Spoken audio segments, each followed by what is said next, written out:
자, 영토 국가화, 그리고 영토 국가화, 그걸 뭘 위해서 그 영토 국가를 했다고 했습니까? 부국강병이라고 천하통일 어쩌고 그건데, 부국강병 천하통일을 위해서는 백성들을 뭐에 붙들어 놓아야 한다고 했습니까? 농사와 전쟁에 붙들어 놓아야 한다고 했지요. 그래서 전쟁에 붙들어 놓으려면 뭘 기억해야 한다고 했습니까? 하나의 구멍, 예. 농사와 전쟁에서만 일하게 해라. 그리고 상과 벌을 내릴 수 있는 권한들, 뭔가 분배할 수 있는, 그거 분파할 수 있는 권한을 국가가 독점해야 한다. 그렇습니다. 이거 왜 안 돼? 자, 그래서 농사와 전쟁 하나의 구멍, 부국강병 이런 목적어의 상황이 법제들을 만드는데 1차 변법과 2차 변법이 있었는데 다 한꺼번에 밀어붙인 것은 아니라 제가 알기로는 뭐 5년 터울인가 있었던 걸로 알고 있는데 뭐 이렇게 했습니다. 1차 변법, 편제, 전민, 감독망, 강행, 소가정제, 권면, 전민, 쟁공, 중릉, 억상. 제가 좀 압축적으로 가져온 건데요. 자, 1번. 어디 말입니까? 현대중국어입니까? 현대중국어로 가져온 거예요, 제가. 예. 편제, 전민, 감독망. 백성들 5, 10% 편제하고 서로 감시하고 죄를 연자시켰다. 뭔 말일까요? 다섯 개 집안을 5호, 그리고 10호 이렇게 해 둔 것입니다. 뭘까요? 도망가거나 뭐 그러면 도망가고 토끼검의 연대처벌, 이거 뭘까요? 어떻게 보면 이런 겁니다. 자, 1차, 2차 세계대전이 뭘 만들어 놓았습니까? 저는 현대 경영학, 현대 그 행정학은요, 양차 세계대전 없으면 저 설명이 안 된다고 보거든요. 군대에 있던 것들을 가지고 와서 경영에서 행정에서 혁신을 많이 만들어 놓은 건 이것도 뭐겠습니까? 군대에 있던 것들을 가지고 와서 이렇게 만들어 놓은 게 아닌가 싶고, 이렇게 연대 책임을 묻고 한 것이 아닌가 싶은데, 이걸 통해서 뭘 또 하는 거겠습니까? 5, 10% 쪼개놓은 다음에 여기서 장정도 징발하고 예비군도 뽑고 하는 것입니다. 그리고 이렇게 왜 억지로 만들어 놓았을까요? 기존에는요, 이런 것입니다. 뭐겠습니까? 제가 영토 국가와의 시작과 끝은 뭐라고 했습니까? 대민 직접 지배라고 했지요? 기존에는 뭐겠습니까? 시족 공동체, 지역 공동체, 촌락 공동체였는데 이렇게 억지로도 분해를 시켜 놓아야 왕이 한 놈 한 놈 직접적으로 다이렉트 지배를 할 수 있기 때문에 이렇게 해 놓은 것입니다. 그래서 단순히 이것을요, 뭐 연좌제라고 보시면 안 될 것 같고, 예, 하나의 행정망을 만들어 놓을 것이고 예비적으로 동원 체제를 만들어 놓은 것이고 대민 직접 지배를 위한 밀박 깔기와 준비라고 보면 될 것 같습니다. 그리고 여기서 중요한 것도 이거 있어요. 고발한 자는 적의 수급을 벤 자와 같은 상을 준다라고 얘기를 해놨지요. 근데 이것을 왜 이렇게 해놨을까요? 범법 행위를 못하게 하려고 해놓은 거기도 하지만 이런 것도 있습니다. 자, 중앙정부가 임금님이 모든 공공부문과 지방행정 단위에서 개짓거리 하는 것을 하나하나 감독 감시할 수가 있습니까? 없습니까? 없지요. 일종의 뭐겠습니까? 부정부패 그 감시를 민간에다가 외주화 시켜놓은 걸 수도 있습니다. 자, 내 옆에 이웃이 잘못하는 거랑 공무원들이 잘못하는 거, 관공서가 잘못하는 거, 누구를 꼰질렀을 때 상이 더 클까요? 그리고 누구를 꼰질러서 상을 더 많이 줘야 더 건강한 사회일까요? 그래서 뭐냐면 이것입니다. 부정부패 감시에 대한 외주화인 것이라고 볼 수도 있는 것이고, 상을 준다고 했으니까 뭐라고 하겠습니까? 상을 줬다고 해서 저희가 배신자, 배반자 이렇게 하는 것이 아니라 뭐겠습니까? 상을 주는 건 뭐겠습니까? 일종의 공익, 제보. 자, 어떻게 말을 해야 될까요? 자, 부정부패를 고발해서 상을 준다고 뭐라고 해야 될까요? 내부 고발자, 보호자, 공익 제보자, 보호자 이런 제도라고 볼 수 있는 것입니다. 자, 그리고 강행 소가정제 뭐겠습니까?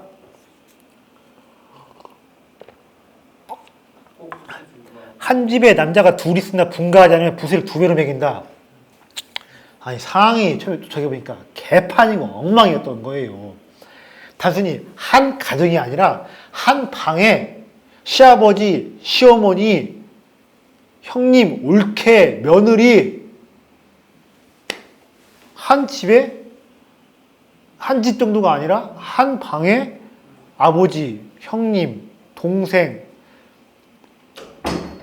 올케, 동서, 시누이가 다 같이 밥 먹고 다 같이 자고 그 짓거리를 한 겁니다. 이러면 뭐겠습니까? 진짜 골 때리는 건데 어떻게 보면요, 처음에 왔을 때 아, 나 이 오랑캐 새끼를 진짜 족같이 사네 이렇게 생각할 수도 있는 것인데 어떻게 하는 겁니까?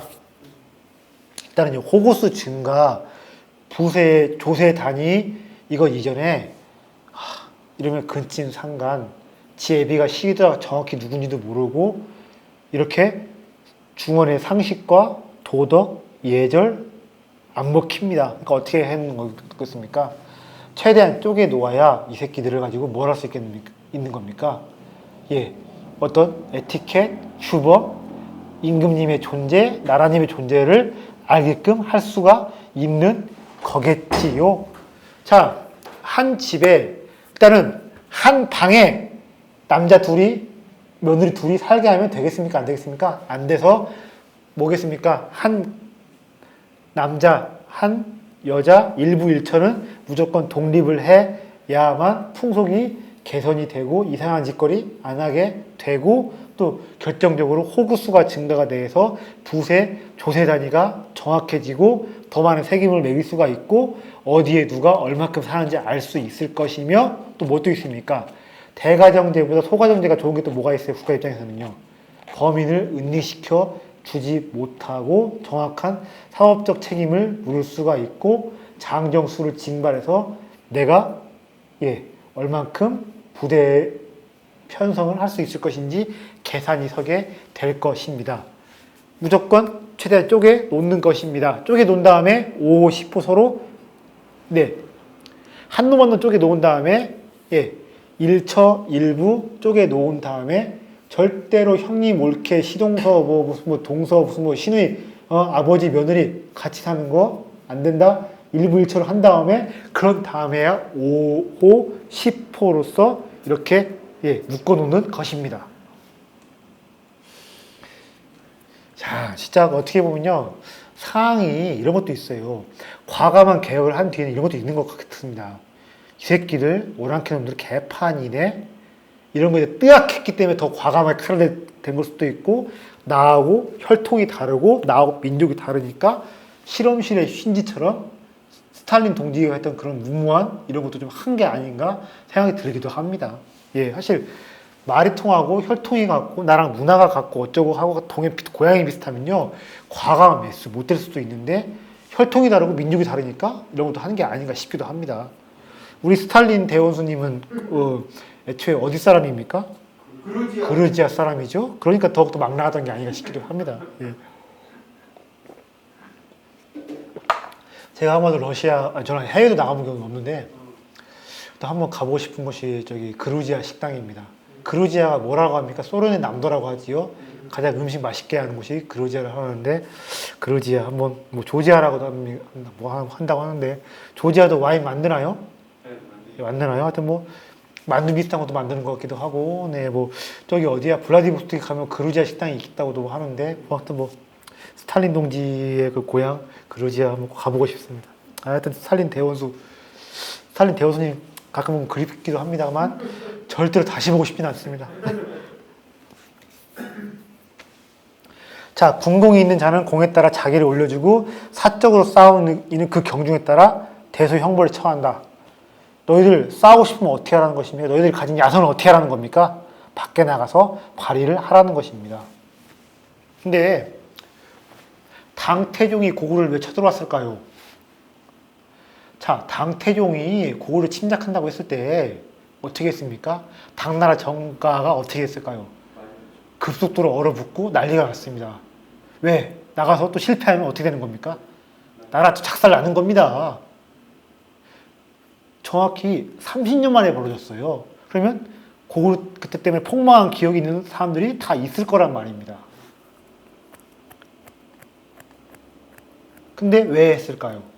당태종이 미친놈이라? 나는 수양대가 다르다는 것을 보여주기에는 호승심 때문에 그런 것도 있지만 뭐가 있겠습니까?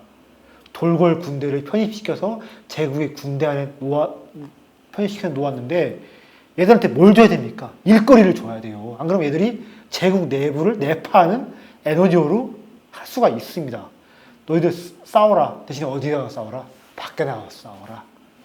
일본도 근대 국가를 만들어 놨을 때 사무라이들이 사적인 결투하는 거 어떻게 했겠습니까? 다 막아놓았는데 어떻게 하는 겁니까? 야성을 밖으로 돌리게. 니들 어떻게 해도와라. 야, 진나라 서유용 오랑캐들 나가 싸워라. 나가 싸우면 상도 줄게. 하지만 내 안에서 절대로 싸우지 말고 귀족들 사적인 결투 하지 말아요. 바로 이것입니다. 그래서 사적인 결투를 막아놓으면요. 아예 다 막아놓을 수는 없어요. 하다못해 올림픽 축구 선수, 펜싱 선수, 사격, 승마 선수라도 만들어 놓아야지. 안 그러면 애들이 인간의 야성이라는 게 하루아침에 근대국가 만들어 놓았다고 해서 제어가 되는 게 아닙니다. 예. 서양은 아직도 결투의 거시기가 좀 있죠. 오케이 모자의 결투. 어떻게 보면 그것입니다. 문민화, 중앙 집권화, 근대 국가를 동양이 먼저 만든 걸 수도 있습니다. 그래서 우리는 이미 아주 예전부터 우리는 귀족들이 무사였어요? 문사였어요? 우리는 문사였죠? 그지요?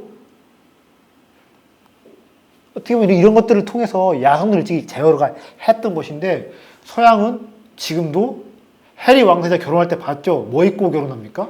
군복 입고 결혼하고 포틀랜드 전쟁할 때 어떻게 했습니까? 영국 왕실의 왕세자들이 직접 비행기 몰고 배에 탔지요. 그리고 지금 여왕도 젊었을 때는 그냥 뭐 공부하는 사람이 아닐 걸 알고 있는데 승마, 펜싱 다 배웠던 걸로 제가 알고 있는데 서양은 지금까지도 있습니다. 무사라는 그 강단이 있습니다. 자, 올림픽 종목 뭐냐? 펜싱, 승마, 사격 다 뭡니까? 걔들이 아직까지도 서양의 귀족들이 무사라는 증거예요. 그러니까 노블리스 오블리제는요, 우리가 좀 그 오해를 하고 있는 건데 단순히 서양의 엘리트들이 가지고 있는 또 고귀한 무슨 뭐 책임감이 아니라 어떻게 보면요, 무사로서 가지고 있는 강단입니다. 내가 씨발 쪽팔리게 싸우면서 절대 물러나지 않겠다. 그것인 걸 수도 있어요. 서양 사람들 보면 이것이 있어요. 그러니까 이거 뭐가 있냐면요, 동양인들은 엘리트들이 사치하는 거 못 봐줍니다. 예. 근데 전쟁터에서 도망가는 거에 대해서는 좀 관대한 편입니다. 근데 서양인들은요, 엘리트들이 사치하는 걸 보고서 욕 안 하고 오히려 대리만족을 느끼기도 해요. 대신에 전쟁터에서 꽁무니를 뺐다 하면 절대 안 봐줍니다. 근데 걔들은 왜냐? 무사, 야성, 사적 결투. 우린 동양은 일찍이 중앙집권, 문사와 야성의 거세 이런 게 있었기 때문에 아닌가 싶은데 중국은 이것을 빌려서 일찍 좀 잃었고 우리는 언제까지 남아 있었습니까? 고려 때까지만 해도 칼부림이 있었죠. 예, 그때까지 우리는 뭐냐면 엘리트들이 먹물이 아니었던 겁니다. 죽입니까? 허리를 꺾어서 죽여버렸죠. 그리고 화랑생이 보면 어떻게 놉니까? 근친상간 뭐 이런 것들 칼부림 아주 많지요. 예, 그게 딱 그래서 그런 겁니다. 그래서 추추시대 얘기를 보면요, 추추정부시대 얘기를 보면요, 근친상간 뭐 말할 것도 없고 결투 맞짱 말할 것도 없는데 이런 과정을 통해서 서서히 야성을 거세해 나간 것이고 그런 문화와 시스템들을 우리가 결국 우리가 어떻게 받아들여서 조선시대에 완전히 바꾸는 것인데 어떻게 보면 중국, 일본, 한국에서 중국이 첫 번째로 근대국가화 된 것이고 그 다음에 한국, 그 다음에 일본인데 마침 그런 책이 있어요. 송나라화 하는 뭐 일본이나 어떤 책이 있는데 송네 통해서 완벽하게 근대화를 이루었고 그 다음에 우리가 원의 지배를 받으면서 원이나 필터를 통해서 간접적 송의 문화가 들어왔고 나중에 일본이 가장 늦게 성나한테 들어오면 이제 귀족들이 문인이 되게 됩니다. 그러니까 어떻게 보면 야성을 제거한 작업이요 하루아침에 되는 것이 아니거든요. 근데 오랜 시간 들어서 송나라 때 완전히 이루어낸 것이고 중앙 집권화와 이루어진 것이고 그것을 우리가 원의 지배를 통해서 받아들여서 하여튼 우리나라 그건 정말 잘해요. 압축 성장은 세계 1등입니다. 그래서 한나라를 통해서 우리가 이런 진의 이것을 시스템들을 일찍 받아들여서 고구려가 빠르게 영토 국가가 된 것이고 원의 지배를 받으면서 우리가 송나라 때 그것을 빠르게 우리가 받아들인 것이고 우리가 일제의 지배를 통해서 서구가 일군, 근대군을 빨리 받아들인 것인데 퍼스트 부어 창조학사는 못하는데 압축 성장과 빠르게 배워서 가성비 좋게 찍어내는 건 책의 1등입니다. 자, 근데 뭔 얘기하다가 이렇게 된 거야? 하여튼 왜냐면 하여튼 뭐 이것입니다. 사투 못하게 하는 게 뭐냐면 이것도 사투 못하게 하면 이것도 이걸 통해서 뭘 금지시킬 수가 있습니까? 귀족들이 가지고 있는 사명을 다 싹 다 없애버릴 수가 있는 것이지요. 하여튼 중앙 집권하는 뭐냐면요, 무조건 사병 혁파 사적인 결투 금지를 시켜놓아서 너희들 싸우고 싶으면 군인이 되어서 나가서만 싸워야 됩니다. 그래서 서구의 제국주와 일본의 제국주를 좀 이해할 수 있는 측면이 없진 않습니다. 전 그래서 화랑새기가요, 진본이냐 위본이냐 논란이 좀 심한 편이고, 근데 서강대 총장했던 이종욱 그분은 뭐라고 했냐면 이것을 진서라고 얘기를 했는데, 위서라고 하는 놈들이 하는 이 논담 안 되지, 이것도 썼던 학문세계에서 하는 사람들이 그 주장이 뭐냐면요, 맨날 칼부림하고 난잡하게 놀고 어머니하고 붙어먹고 너무 이게 그런데 이게 어떻게 진서냐. 근데요, 오히려 그게 진서라는 증거인 거예요. 자, 추추시대 역사서도요, 그 유자들이 좀 각사하기 전에 리얼한 걸 보면요, 맨날 칼부림, 주먹질, 근친상간 해서 난리가 아닙니다. 이게 왜 그럴까요? 야성화 되기 이전의 시대였던 것이고, 야성화 제어가 또 왜 힘들었을까요? 그때는요, 평균 수명이 얼마 안 됩니다. 자, 평균 수명이 30에서 40 이쪽이 이것인데 쪽팔리면 바로 싸워야 되는 것이고, 얘 보고 내가 성적인 호감 느끼면 바로 거기서 붙어 먹어야 욕망에 유불하는 것이 있을 수가 있어요, 없어요? 없는 것입니다.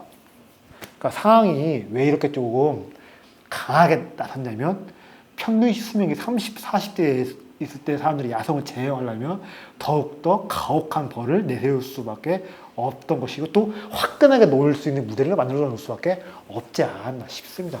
지금도 만약에 우리가 평균 수명이 30살, 40살이면 주먹질, 그리고 남녀 화끈하게 할 것 같지 않습니까? 근데 저 어렸을 때 저 기억이 있어요. 저 어렸을 때만 해도 뭐가 있었냐면, 아주 고리적 얘기는 아닙니다. 제가 그렇게 오래 산 사람도 아니고, 그때는 교장 선생님들, 아니면 공무원분들, 멀쩡하셨던 분이신데, 명예퇴직 한 다음에 주무시다가 돌아가시는 경우가 굉장히 많았습니다. 그러니까 생물학적인 퇴장이랑 사회적인 퇴장이랑 이게 거리가 가까운 경우가 굉장히 많았어요. 그리고 그때는 우리가 좀 못 살았던 개발도상국 시기였는데, 제가 그 기억을 왜 많이 가지고 있냐면, 야빠라 그래요. 야구장 가면 소주병 던지지, 맥주캔 던지지, 쓰레기통에 불 붙여 던지지. 전 난민들 수용하는 좀 부정적인 이유가, 후진국 개발도상국 인민들은 이게 사람 새끼가 아니다. 잠실 야구장에 해태지 경기만 있으면 종로에 있는 정경 의원들이 다 버스 타고 내려와서 대기하고 있어요. 특히 해태 팬들이 오비 팬들이랑 잘 안 싸우는, 특히 LG 팬들이랑 많이 싸웠어요. 오비 팬들은 좀 약간 상경한 촌사람 이미지가 있기 때문에 별로 투지가 없는데, LG는 딱 전형적인 서울 중산층 뺀질이 귀족 럭셔리 이미지가 있어. 그런지 모르겠는데, 근데 가끔 보면 이런 생각합니다. 이 새끼들, 조선인들이 왜 이렇게 순해졌을까? 어렸을 때 80년대, 90년대 야구장에 전 기억이 있기 때문에 한국에서 순해지게 저는 참 이렇게 빠르게 순해질 수가 있을까? 저 지금도 제일 무서운 사람이 누구냐면요, 이렇게 청바지에 청자켓, 머리는 장발에 마른 사람들 보면요, 키가 작아야 돼요. 작은 키에 마르고 청자켓에 머리 곱슬 장발의 사람 보면요, 염라대왕 조선사하고 싸워서 이길 것 같아. 세상에 못해낼 게 없을 것 같아요.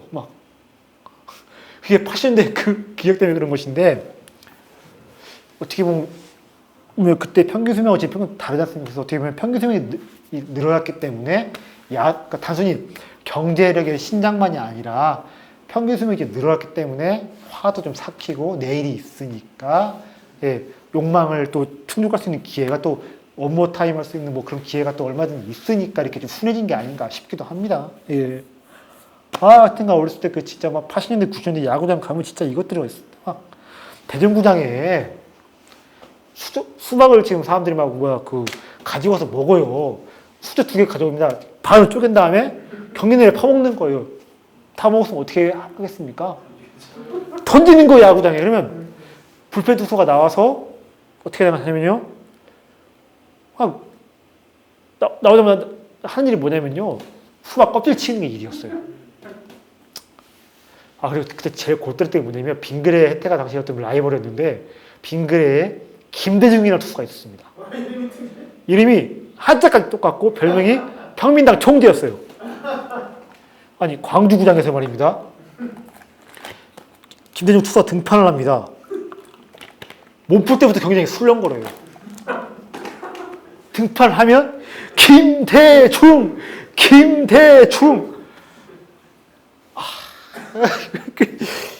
이런 미친놈들이 어디 있는데. 그리고 지금은 그 빙그레가 라면 사업을 접었습니다만 그때는 라면 사업을 했어요. 매운 콩라면이 있었고 매운 콩라면 이전에 빙그레 캡틴 라면으로 컵라면이 있었습니다. 먹다가 던져요. 그리고 매운 콩라면을 먹다가 던집니다. 그래서 혜태 선수 중에 이건열이라고 있었는데 여기 목에 컵라면을 저도 컵라면 먹다가 던지려고 했었는데 아까우니까 예. 그래서 저는 측국 참았는데 참외 던지지 수박 던지지 외야 나가면 애새끼들 새총으로 겨뤄가지고 막 혜태 이호성 이건열이 좀 이순철 근데 그때는 막 이순철 그 이호성이 보통 무서운 인간들이 아닌데도 막 애들이 막 해총으로 겨누고 쏘고 그랬는데 하여튼 진짜 그 조선인으로 이렇게 참 순해지고 야성이 사라진 거 보면 참 가끔 타협자들이 그런 얘기 하더라고요. 남조선 사람들은 왜 이렇게 깡이 없냐. 근데 80년대 그때 70년대 80년대 그때는 그 박리그 시대 때는 우리도 진짜 장난 아니었어. 전 다 기억합니다. 야구장에서 그거 한 것 때문에. 자, 어쨌든 간에 중앙 집권은 뭐냐면 그만큼 사회를 어떻게 보면 여성화시키는 거기도 하고 폭력에 대한 민감성을 높이는 거기도 하고 야성을 거세하는 작업이기도 하고 야성을 발휘할 통로를 따로 국가 차원에서 마련을 해줘서 스포츠, 대외적인 전쟁 바로 그런 게 아닌가. 요새는 전쟁이 안 되니까 뭐겠습니까? 철저하게 월드컵, 슈퍼볼, 올림픽 이런 것이죠. 자, 종실에 사람에도 궁극이 없으면 심사의 종실에 족보에 오르지 못한다. 뭐겠습니까? 나가서 싸워라. 나가서 어떻게 하란 말이기도 합니까? 나가서 죽으라는 말이기도 합니다. 그렇게 해야 뭐지요? 왕권이 강해지니까. 자, 근데 이거 말이 너무 길어져서 좀 요약을 하겠습니다. 헛된 말을 일삼는 선비의 미천은 입에 있다. 운동하러 사는 놈 미천은 뜻에 있다. 용사의 미천은 귀에 있고 수공업자의 미천은 손에 있다. 이게 뭔 소리일까요? 자, 상황을 이렇게 해놨습니다. 특히 상황은요, 반상업주의와 반인문주의를 얘기합니다. 지식으로 먹고 사는 놈들, 장사로 먹고 사는 놈들, 예술로 먹고 사는 놈들 어떻게 해라? 얘들 어떻게 하면 증세 폭탄을 내리고 막 어쩌고 해가지고 먹고 살기 막막하게 이게 하라고 합니다. 이게 왜 그럴까요? 자기 마음대로 안 되니까. 중농 억상을 이야기하면 특히 상업 이게 왜 그럴까요? 별거. 자, 상업부터 큰 돈 벌 수 있으면 요새도 마찬가지죠. 내가 스타트업에서 큰 돈 벌고 싶어서 막 한 달에 매출이 10억 이런 사람들이면 국회의원 하라고 해도 올까요? 안 올까요? 저는 안 온다고 보는 입장인데 이것입니다. 중농 억상이 원래 육아의 그것이 아니라 법과 상황의 문제 얘기해 놓은 거예요. 근데 왜 그럴까요? 농사를 안 지니까. 네, 이렇게 보시면 돼요. 중농 억상 프레임을요, 농업과 상업 vs 이것이 아니라 정착민과 비정착민 이렇게 보시면 됩니다. 이런 겁니다. 농사를 짓습니다. 그럼 어디에서 삽니까? 땅에 붙어서 삽니다. 근데 말빨 있는 놈들, 손기술이 있는 사람들, 장사하는 사람들은 뭡니까? 한 곳에 붙어 살지가 않아요. 자, 나중에 법과 청하통일한 다음에 한나라 때 염철 논쟁이 벌어지는데 그때는요, 태세 전환을 해가지고 육아가 오히려 상업을 억압하려고 하고 법가가 상업을 진흥시키자고 합니다. 왜 그럴까요? 그때는 청하가 통일이 돼 있으니까 상업을 하는 사람이 뭐 흉노로 가겠어요? 고조선으로 가겠습니까? 월남으로 가겠습니까? 그때는 청하가 통일돼 있으니까 상업을 하는 사람 수가 많을수록 오히려 뭐겠습니까? 국가의 부가 늘어날 수가 있고 유통이 잘 될 수가 있고 부가가치가 창출될 수 있는 것인데 이때는 뭡니까? 상업을 하고 예술을 하고 수공업을 하면 이제 뭐가 됩니까? 다른 나라도 얼마든지 도망갈 수가 있고 옮겨갈 수가 있는 거예요. 저는 가끔 이런 생각을 합니다. 영어 공용화 해야 될까 말아야 될까 하면 저는 큰일 날 수 있다고 보는 이유가 뭐냐면 이공계 인력 의사들은 말할 것도 없고 도배하는 아저씨 동네에서 네일아트 하는 언니까지도 더 해로 다 나갈 수 있다고 생각을 해요. 한국인들 손기술이 얼마나 좋은데 미장이는 뭐 당연한 것이고 도배하는 사람들도 해외 나가서 하면 돈 잘 벌 겁니다. 영어만 되면 돈 잘 벌 겁니다. 많이 나갔어요. 이미 많이 나갔죠? 예. 의사들도 많이 나갔죠? 의사는 모르겠어요. 엔지니어들 많이. 사실은 중국으로 많이 중국에서 성형을 네. 형님 보톡스 쪽으로 잘 나가신다고 하더라고요. 베트남 가서도 잘 나가시고. 근데 이런 거예요. 왜 중농업상을 했느냐? 정착민의 수를 최대한 확보를 해 두어야 합니다. 정착민이 있으면 좋은 게 뭐예요? 어디에 얼마큼 누가 산다. 자, 농사 짓는 사람들 기본적으로 땅에 대한 애정이 있습니다. 그러니까 함부로 잘 싸돌아다니지 않습니다. 뭐가 있습니까? 안 싸돌아다니니까 어디에 얼마큼 사는지 알 수가 있어가지고요. 자, 이런 겁니다. 국가 행정에 계산이 서고 예산 확보에 계산이 서고 뭐가 견적이 나온다는 것이죠. 자, 우리 한 해에 얼만큼 어디에 누가 얼만큼 살고 있고 장정 수가 얼마고 가임기 여성의 숫자가 얼마고 소도 얼만큼 키우는지도 알 수가 있고 우리가 내년에 당장 동원 가능한 병력의 수, 당장 우리 내년 우리가 운용 가능한 예산의 그런 것도 다 어떻게 한다는 겁니까? 예, 알 수가 있다는 것이지요. 그래서 상황 얘기를 할 때 반상업주의, 지나치게 상인으로 못 살게 군다. 반인문, 반예술주의 얘기를 하는데 너무 그렇게 나쁘게만 보지 말고 내가 당시에 위정자 입장에 서보면 특히 뒤늦게 출발하는 후발주자 입장에 서보면 중요한 건 정착민들의 수인데 어떻게 해야겠냐.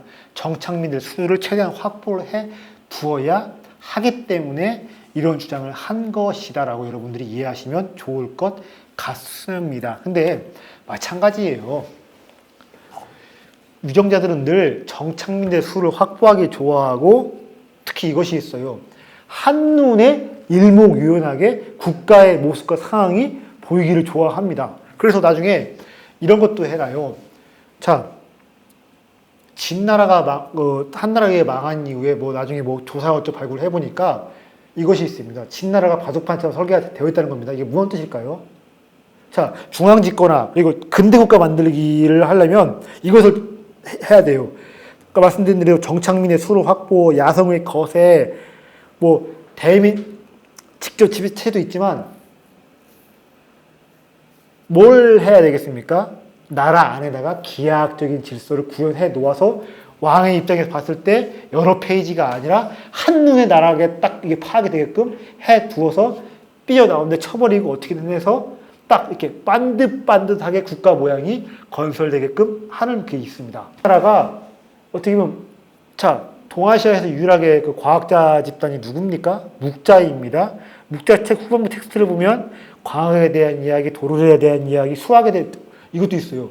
진법에 대한 얘기도 있습니다. 진법이 무슨 진법일까요? 12진법, 2진법, 10진법 얘기도 있습니다. 진을 치는 거시기가 아니라. 자, 중국이 그 4년 전에 그 감청 불가능 통신, 감청 불가능 양자 위성 통신 쏘았는데 그 이름이 뭐였어요? 묵자였습니다. 이게 왜 그러냐면 걔들이 과학자 집단이기 때문에 그렇습니다. 원래는 묵자 집단이 뭐 하던 사람들이냐면 축성 전문가였어요. 축성을 하려면 뭐가 있어야 됩니까? 역학, 광학, 도르래 이런 지식이 있어야 되지요. 근데 애들이 너희들이 여기 서구 지었지. 그러니까 어떻게 됩니까? 네가 여기 지켜 커버해 하다 보니까 나중에는 방어 전문 무사로 바뀌게 되었고, 근데 방어 전문 무사는 어떤 게 있습니까? 전쟁이 일어나면 어떻게 되는 거예요? 총알맞이 죽는 겁니까? 그러니까 애들이 반전 평화 비극 운동을 벌이게 된 것인데 적지 않게 상황이 들어가기 전에 이미 묵자 무리들이 투신이 있었고 이 사람들이 뭘 한 것이냐면 행정법도 만들고 여러 가지 뭐 이것도 시스템 만드는 크게 도움을 줬는데 특히 나라 안에다가 바둑판처럼 기하학적인 질서를 통해서 자 기하학적인 질서를 통해야만이 뭐가 있습니까? 중앙집권을 했을 때 중앙집권에 유리하고 국가의 물자, 자원, 징발도 훨씬 더 잘하게 만들어 놓을 수가 있는 것이지요. 그지요? 자 그래서 그렇게 해 놓았는데 어쨌든 이런 것이 있습니다. 위정자는요 늘 정착민들 수를 많이 확보하기를 좋아하고 능력 있는 놈들은 우리나라에 있기를 좋아하고 나라 안이 일목요연하게 보이기를 좋아한다. 그런 것입니다. 자, 이런 말 혹시 들어보셨습니까? 죽은 공명이 산 중달을 어떻게 한답니까? 쫓아낸다고 했죠. 그 어떻게 한 것입니까? 목각 인형을 만들어서 어떻게 그게 뻥일까요? 구라일까요?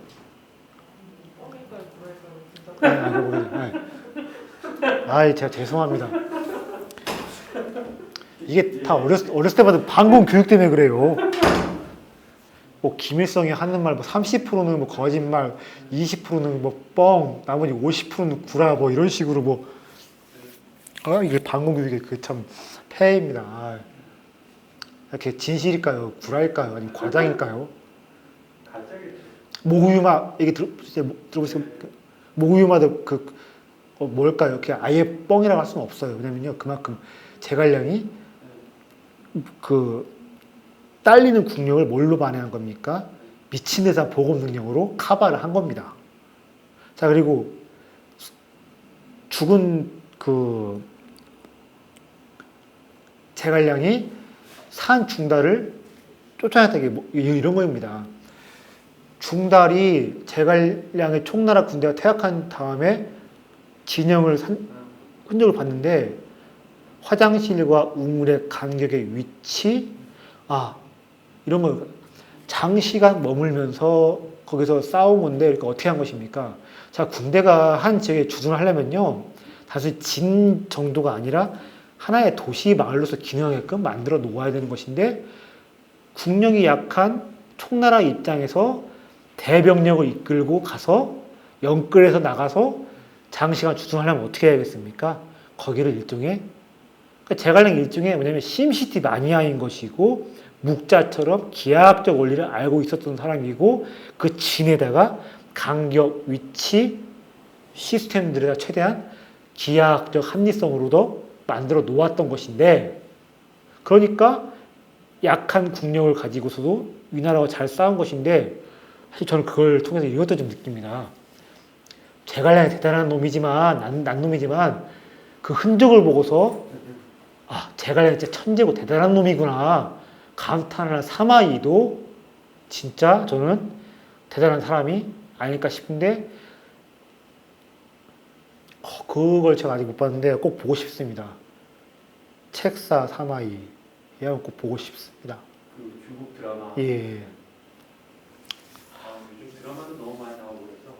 근데 중국 드라마는 또 이것이 있어요. 우리나라와 다르게 남자 작가들이 좀 있어가지고 성물건 사극이 또 나오는 것 같은데 사극을 남자만 하라는 것이 아니라 사극도 조금은 좀 다양한 그런 그 좀 해야 방송 작가도 좀 다양하게 좀 해야 좀 그렇게 좀 보이지 않을까 싶은데 어쨌든 자 이번에서 그 대진 제국이라고 드라마 있는데 유튜브로 다 올라와요. 그게 왜 그럴까요? 네? 시진핑 때문에 그래요. 시진핑이 모택동을 흉내내지 않습니까? 근데 모택동이 누구에 빠졌어요? 진시황에 빠졌죠. 그러니까 시택동이라고 그래요. 시진핑이 내가 우리가 진나라 같은 것이기 강한 어쩌고 해가지고 진나라가 민족주의적으로 좀 미치거나 아니면 좀 독재의 광기를 느낄 때는 진시황이 그걸 좀 나쁜 거 진나라의 나쁜 걸 좀 끌어와요. 그러니까 제가 내년에 상황책을 내는데 꼭 중국과의 계약을 해서 많이 그걸 좀 노리고 있습니다. 아유, 저도 먹고 살아야죠. 예. 빨리 집도 사고. 참. 제가 그리고 돈 많이 벌면 부암동에 그쪽에 집을 사가지고 노새를 좀 키우고 살고 싶습니다. 망아지 좀 키워야지. 나귀 좀 키워야지. 그 부암동은 그럴 수 있는 그 땅이 좀 있어요. 네. 그 암성대문 옛날에 살던 네. 우이정 예. 그 앞에 제가 석파향도 사고 싶습니다. 석파향도 통째로 사서 석파점도 사고 저기 뭐야 그 어디지 거기 또 낙원동에 그 어디야 그 예 무슨 궁이지 거기가 대원구에 살았던 땅 있는데 그 하여튼 석파정? 네 석파정? 석파점 말고 석파점은 노는 곳이고요. 운영금도 사야지. 자, 그 2차 변법이 있습니다. 2차 변법 어떻게 보면 뭐 그 1차 변법을 토대에 의해서 좀 하는 건데 대가족제 금지. 사람이 확실히 가족을 관련 풍습을 잘 안 사지 그래서 밀어붙인 것 같고 예 도량형 통일. 자 도량형 통일은 이래요. 진나라 청하 통일한 다음에 그때 가서 도량 통일한 것이 아니라 진이 내부에서 이미 도량형을 통일해 놓았는데 진의 스탠다드를 전국으로 확대를 한 것입니다. 이런 거 보면 진나라가 왜 망했는지 알 수가 있어요. 자, 저는 가끔 이런 생각합니다. 식민지라는 게 남는 장사일까 아닐까? 일본이 깔아놓았던 그 일본은 우리나라 식민 지배하려고 했던 것보다는 거의 똑같은 그 흡수를 해서 똑같은 일본의 덩치를 두 배를 불리자 내선일제를 정말 추구한 게 아닌가 싶은데 또 이것도 위험한 얘기일 수도 있는데 이 새끼들이 우리나라한테 뻐먹은 것보다 우리나라한테 지들 근대적 인프라 한다고 쓴 돈이 더 많지 않을까 생각도 하는데 진나라가 통일한다면 어떻게 한 것입니까?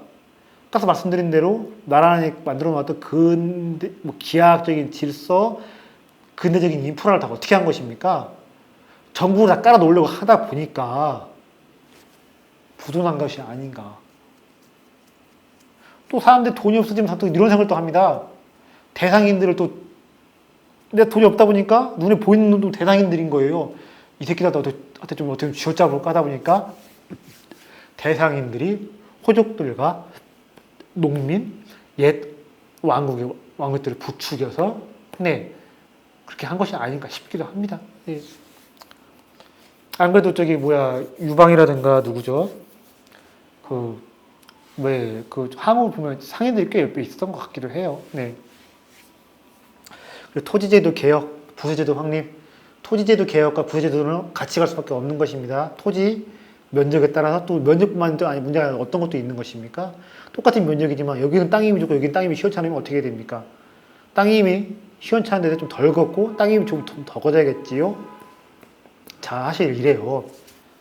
백성들은요, 사실은 어떻게 보면 정치는 세금 걷는 데에서 시작해 세금 걷는 것으로 끝나는 것이 이렇게 정치일 수도 있어요.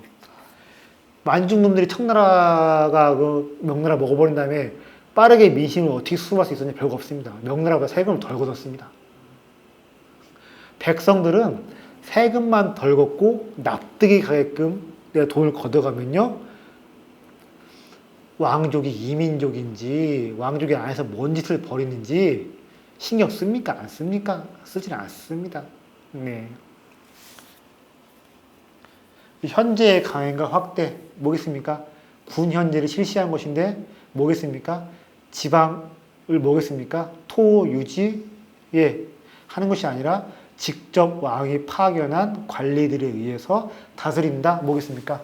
지방 행정 제도망들을 만들고 중앙 집권하에 완성을 다져 나갔다 바로 그렇게 볼 수가 있겠습니다. 그래서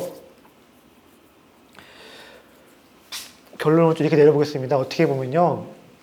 진나라는 인류 최초의 근대 국가라고 해도 정말 될 정도인데 서양인 학자들이 프란시스 후쿠야마는 진나라 인류 최초의 근대 국가라고 얘기를 했는데 서양 학자들은 다 인정을 안 해요. 왜 그럴까요? 그래도 우리 로마가 낫다는 것도 있지만 이것을 인정해버리면 서구가 지나치게 늦었고 발전이 더뎠다. 자존심 때문에 인정 못하는 것도 아닌가 이런 생각도 좀 하고 있습니다. 걔들은요, 근데 아직까지 또 중앙집권 완벽한 것인가 좀 의심스러운 게 영국도 보면 아직까지 귀족이 있고 귀족들은 사고치고 누구 패 죽여도 적당히 봐준다는 것도 있는 것 같고 미국도 그렇지 않습니까? 텍사스 가면 FBI가 오줌을 지른다고. 예.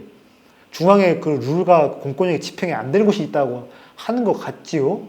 예. 지방 힘이 세니까. 그리고 영국은 보니까 그 프랑스도 있고 뭐 북유도 있다고 하는데 아직까지 귀족들하고 서민들하고 그 차이가 있다고 하지요. 말도 다르고 악센트도 다르고 뭐 영어도 그게 좀 있다고 하지 않습니까? 영어는 딱 말만 들으면 안다고.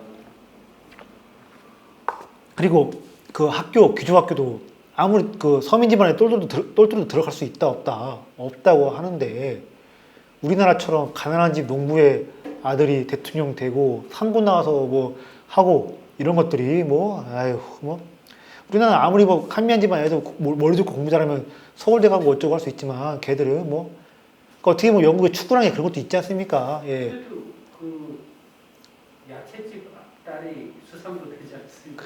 네, 저는 아직도 영국이 좀 강하게 알고 있는데 축구는 하층민들도 이거 보고 즐겨라.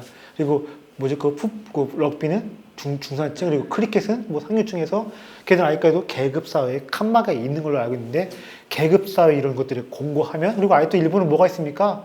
국회의원 자리 물려받는데 아직도 다이묘가 있는 거죠. 어떻게 보면 그래서 어떻게 보면 참 중국과 한국이 어떻게 보면 인류 사회에서 예외적인 존재일 수도 있다. 근데 영국이 재밌는 게 보면 계급은 있는데 여자가 처음으로 수상이 되고 또참 복잡하더라고요. 아, 그래서 참 보면 어쨌든 뭐냐면 또 이런 얘기도 좀 드리고 싶습니다. 지인이라는 것은 어떻게 다 뽑아내는 것은 어떻게 쥐어 짠다는 것이고 백성들을 어떻게 보면 하나의 그 객체로 통치의 객체로 본다는 건데 코로나 때문에 이런 생각을 또 하게 된 거예요. 진 뽑아내고 일 하나의 것을 강요하고 국가가 하나 다 통제를 해야 되고 개인과 개인 사이의 건강한 거리 그리고 국가와 시민 사회 간의 건강한 어떤 긴장 상태가 없는 게 동아시아 사회의 특징인데 아직까지 우리나라는 뭐냐면 뭐 신의 혁명으로 을사늑약으로 상황이 만든 이런 체제가 다 무너졌다고 하지만 아직까지 이런 지인의 이런 관성, 지인 나라가 만들어 놓은 그 체제의 관성이 뭐 그런 것 때문에 어떻게 보면 또 코로나도 잘 대응한 걸 수도 있지만 개인의 인권이 뭐니 무시를 하고 막 그냥 막 국가가 까라니까 까고 막 동원 체제 돌려가지고 막 이빨에 돌려버리고 동양에서는 자유나 권리라는 개념이 별로 없죠. 그러니까 이런 것이죠. 서양이라고 해서 애초부터 모든 인간이 평등하게 봤다는 이것이 아니라 걔들은 뭐겠습니까? 동양의 이렇게 자 이런 지도를 보면 이게 유럽이랑 비슷합니다. 폴란드, 헝가리, 체코, 슬로바키아, 오스트리아, 독일, 그죠? 얘들은 이 상태로 굉장히 오래 간 거예요. 그리고 걔들은 청와통일이 안 일어났지요. 예, 영국이라는 얍삽한 조정자가 있었고 북유럽은 뭐 어떻게 해볼 뭐 여지도 없었고 뭐 로마가 뭐 지중해 중심을 이뤘다 하지만 어쨌든 그건 유럽의 통일이 아니에요, 그죠? 그러니까 우리 그 동양의 열국 경제 체제는 제국주의로 제국 질서로 귀결되었고 서양의 그 열국 경제 체제는 제국주의로 귀결되었는데 제국주의는 뭡니까? 경쟁의 지속이지요. 경쟁의 지속이 하려면 기술적으로 뭐가 됩니까? 군사 혁신이 있어야 되고 군사력을 키워야 되는데 그럼 뭐가 됩니까? 돈이 필요한데 그러다 보니까 서양의 열국 경제는 결국 뭐냐면요. 계속해서 왕실이 상인들한테 돈 꿔야 되고 돈 갚아야 되고 채무자로 살아야 되는 역사. 그러다 보니까 상인들의 권리가 높아지고 상인들의 정치적 권리, 상인들의 입김, 그러니까 상인들을 중심으로 해서 법제가 만들어지고 나중에 상인들이 누리던 권리, 그러니까 언론자의 표현이 뭐겠습니까? 상인들이 하고 싶은 말 해도 잡아가지 않는 것이 시작된 거예요. 그러니까 개인의 인권, 언론의 자유, 표현의 자유, 재산권이 원래 뭐겠습니까? 상인들의 그런 권리였는데 그러니까 유럽의 근대가 뭐겠습니까? 상인들이 누리던 권리를 조금 더 서민 남성들, 개서민들, 그리고 여성들, 흑인 노예들한테까지 확대돼가는 하나의 과정이었던 것이죠. 그시죠? 예, 그런 것인데, 그러니까 동양의 법치의 어떤 기원, 상황이 만들어 놓은 어떤 시스템들을 보면 동양의 서양과 왜 다른 길을 갔고, 아직 이탈리아와 미국에서 무수한 사람이 죽어나갔지만 왜 중국, 한국, 일본이 나름 코로나 대응을 잘했는지도 좀 이해가 갈 텐데 코로나 대응을 우리가 이탈리아보다 미국보다 잘했다고 해서 우리가 과연 걔들보다 더 좋은 세상에서 문명한 세상에 살고 있는 것인지는 좀 모르겠는데 우리는 진의 어떤 그 객체일 수만은 없다. 그리고 우리가 늘 하나 이것을 강요받아야 되고 그리고 우리나라는 아직까지 그래요. 일제시대부터 이어진 동원체제에서 살고 있는 것입니다. 근데 우리가 언제까지 동원체제에서 살아야 되는 것인가? 이런 우리가 좀 상황이 들으면 좀 기분 나쁘고 삐딱한 질문일 수 있겠지만 이런 질문을 해야 되지 않나 생각을 합니다. 자, 그럼 수고 많으셨고요. 예, 상한가 집나라 강의는 여기까지 마치도록 하겠습니다. 예, 감사합니다. 이상입니다.